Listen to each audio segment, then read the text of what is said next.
and welcome back to the Grim Reader. This is going to be a chatty update, maybe a chatty reading update, but basically just to check in with you guys. I got my second cup of coffee of the day. It's actually just an espresso. I've gone completely or almost completely off regular coffee. Basically because I got a Milchschäumer, you know, a foamer, a foaming thing, and that works better with the espresso. But then recently I've become lazy. Not sure how recently it is. So I don't even do the foaming anymore. I just put milk in into the two capsules that I use. So we're off to a good start. Me chatting about my coffee preferences. I actually started a vlog, but I am off vlogging completely. And one of the reasons is our kitchen is looking rather shabby. I mean, it's fine. It's just that we're busy and slow to get renovations underway. We're not people who rush into things. I mean, it took us so many years to get the floor done, and same thing is happening with the kitchen. And I have to say, this is interesting. Well, to me, not to maybe not to you. One of the main issues we always have is the cats when we do major renovations. And some of you know, and I've mentioned it a number of times before, when we did the bathroom renovations, a terrible thing happened where Laverne was walled. She was walled into the wall. She fell into the wall while the hole for the mirror was there. Was too afraid to say anything. He came in and put the mirror on, and she was inside the wall. And I was away in Germany, and the only way we found out is that the other cats were acting very strangely. And at that time, Bill was working away, so we weren't here enough. And via Facebook, actually, my neighbor raised hell, and they finally got the guy to come and take the mirror off. And even actually, no, that's not what happened. Sorry, he had to make an extra hole, I think, for her to come out. No, maybe, yeah, because she had fallen down. She was down. Anyway, it was a big brouhaha, and she lived to tell the tale. She's fine. But Laverne especially is very, very, since that day and even before, skittish and weird around work things. So point being, the best thing to do would be for me to go with the cats to an Airbnb while we have the kitchen done. That sounds kind of extravagant and crazy, but because she's such a sort of, we have to take care of our babies, and she's just very skittish, and they all would be upset. I mean, Mr. T can stay outside. So that's one of the reasons why. Anyway, it's like getting into the weeds already. So I was trying to vlog a little bit, and I kept thinking, this looks terrible. The wall looks terrible. Around where the cats eat their food doesn't look very nice because it just gets kind of cruddy, and the floor is just cheap linoleum. And in general, I'm actually fine with it. I'm telling you about it. We keep it as clean as we can and neat. And I think in a way, it's funny how we're people who are kind of can go for a long time without replacing a lot of things. I mean, I buy stuff from my area and stationery, but we tend to sort of make do, which I think is actually good. It's like we're not always after the newest things, or eventually we'll get nice things. And I mean, I think it sort of speaks to our patience, or just kind of, I think it's good to be, and some things I'm not like this, so to be okay with not having the newest or the best, just being comfortable. Being comfortable is, and I spend my money on silly stationery stuff, but that's different. That's my hobby. That makes me happy. I know a lot of people are doing the books, not buying thing, but I'm not going to do that because I don't need to, and I'm okay with having a lot of books to read. And there is a distinction, and I don't buy that many. I mean, and for me, the reason why I don't want to do the not buying thing is I do get kind of obsessed with things and want to have it, and rather than just going and buying a bunch of books, which everyone is different. But this is what I do: is I'll hone in on listening to Bleak House, absolutely finding it fantastic, and then I go buy the book of it. And I do like my Oxfords, so I went and I'm going to allow myself that continuously, So I'm not going to do any. I mean, I'll try and read it in. We'll see. But I'm not doing the challenge that a lot of people are doing, which I think is great. So that's that. Stationery stuff is happening, but I don't think I need to tell you that much. The main thing, I mean, people are not that interested in my life, but whatever, is that I went back to my beloved Hobonichis. And if you follow me on my stationery Instagram, I just couldn't I never felt at home in the other one, which I have right here.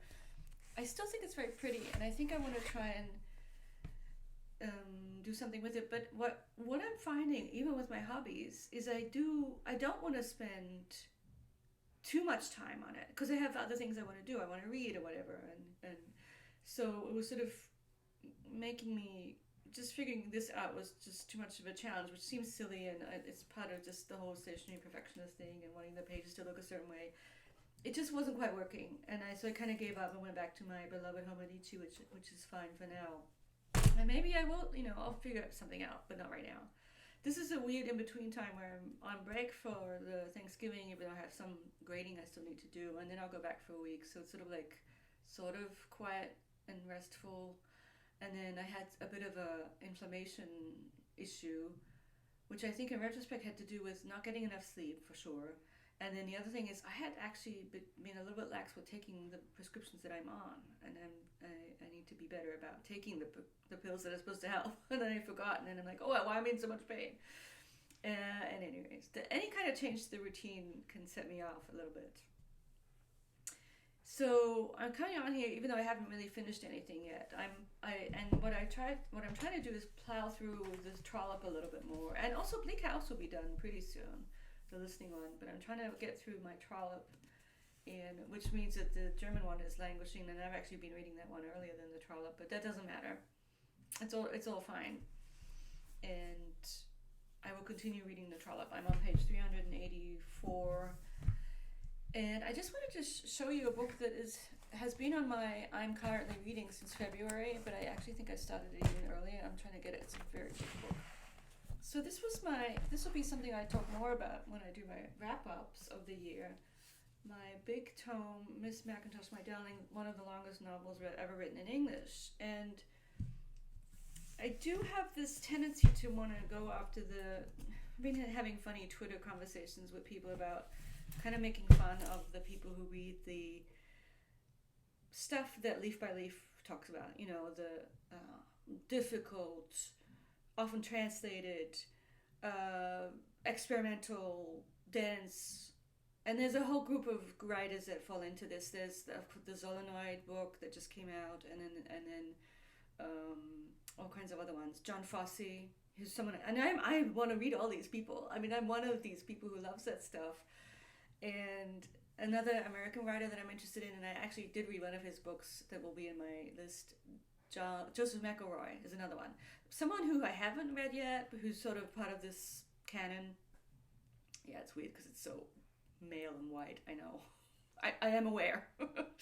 But nevertheless, is William Fahlman. He's just these cultish people that and certain YouTubers also of a male and white persuasion usually. Not always. There's one YouTuber, I really love her stuff. What's her name? And she just had this video about how she's a writer too. She's so cool. I'll post a link to her channel. I'm sorry that I don't remember the name. But anyway, there's a group of people, we all kind of tend, and there's a Discord connected to another YouTuber who I won't mention, but and that's how I found this. This is how, and I found, first of all, I was interested because she's a woman, unusually in this canon. But then also, just what people said about the book. It's this very, very, it's hard to describe, and I'll do a better job. And I have already done some videos on it, but I got stuck for time on page 148 of this 1,000-page novel, over 1,000 pages. So it really is going to take me years. And so one thing I would want to plan to do is try and get back into it. I have a little arrow here. I apologize. This is a library book, but I kind of think it's mine. I might just buy it from them. I don't know. It's from, no one's reading it at school. I don't think they care. It was in the depository anyway, so I've kind of rescued it, and I'm loving it so much, and I just love her. She's the find of the year for me, so in so many ways that but I read another book by her nonfiction book about A New Harmony, which is amazing. It was a Twitter team read. It was great. Anyway, so that's something that I want to get back to. And I had at some point said I was reading Rilke, but I'm not really reading Milton. And of course the German studies book too. Anyway, that's where I'm at. Not going to make a vlog. This will be it. This will be my little chatty update. I had ideas of doing kind of shelf tour, but I'm not gonna do that. No, this is a video telling you about all the videos I'm not making.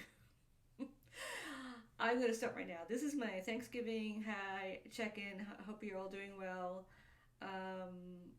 Tell me if you're interested in the Twitter back and forth about this canon of difficult writers was sort of making fun and aligning it with the kind of bro culture of bro, do you even read, and then mentioning them all. And then I made a tweet back. The Dalkey Archive personal fitness trainer. That Dalkey Archive is one that's sort of republishing a lot of these works, including Miss McIntosh. And I mean, I don't know why I gravitate towards it. I mean, another person is this guy. This is the reason why I have this cassette of Arnold Schmidt's works. His big novel, Bottom's Dream, Zettels Traum, is notoriously difficult and long, and the copies are always huge because it's sort of printed in an interesting way. And he's just another one. He's sort of in this canon of difficult literary writer, experimental writing that and it is performative to a certain degree, although I think unless you really like it, like Chris Leaf by Leaf really likes this stuff, and I actually really like this stuff, not always, and I have phases. I'm kind of entering into a phase where comfort reading is also important to me, and I'm always on the lookout for mid-brow that's good. And then there are people who fall out of it completely. Like one of the finds for this year was Elizabeth Bowen, and I really think she's a great writer, even though I've only read one novel. But she's someone that they don't mention because I think she's sort of, I don't know why, she's just someone who, she's on par with Woolf in a certain sense, and yet she's sort of outside of, and just not as mentioned as much. I'm just blabbing about reading tastes just because it's something that I think about. And I am fully aware that this is kind of self-selective and narrow and yet we are all allowed to read what we want to read, I think, and that's fine. For me, So let me know how you feel about bro books. There is one writer whose works I started reading and I absolutely was disgusted by, and that was Gas. It was a book about being blue, which is all about him wanting to have sex with women and just kind of in an annoying way. The misogyny was blatant and disgusting, and who needs that? Not me. So, I do draw the line. It's interesting. Because I'm still kind of interested in his weird novel, which is all about a man that is disgusting and says awfully mean things about his wife, called The Tunnel. And yet, Gaddis, I love the recognitions.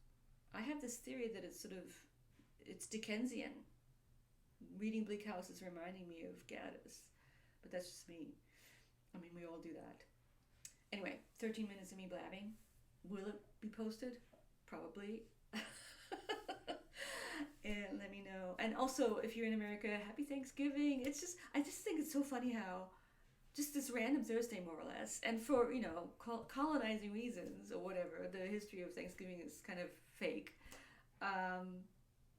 All of America takes off and sits down and has turkey and has all these traditions, football, whatever, and specific food traditions that some people hate. And the rest of the world continues with their normal Thursdays. There's no Thanksgiving. And I come from Germany, so we never had that. And people have asked me, do they have Thanksgiving in Germany? People who didn't know better. It's like, no. No such thing. We have other things in Germany. There's the Goose Day, Martinstag, in the southern parts. But that's not a big deal. It's sort of like you might eat a goose. You might have a special meal, but it's not a holiday. It's not a big deal like Thanksgiving is. They don't have something like that. What will happen in Germany pretty soon is the Advent time before Christmas will start. And I really did always have enjoyed Advent because it's sort of the pre-Christmas, which in a way is almost more fun than actual Christmas, because actual Christmas is almost like, well, then it's over, and then you kind of say the lead up is what most people are interested in with Christmas. Speaking of which, I have to put up my little tree. I did order a little fake tree that I'm trying to decide where to put up. So maybe I'll vlog that a little bit. I don't know. We'll see. An hour and 15 minutes, and I'm going to stop. Hope everyone's doing well. Happy Thanksgiving if you celebrate, and I will see you soon. Bye.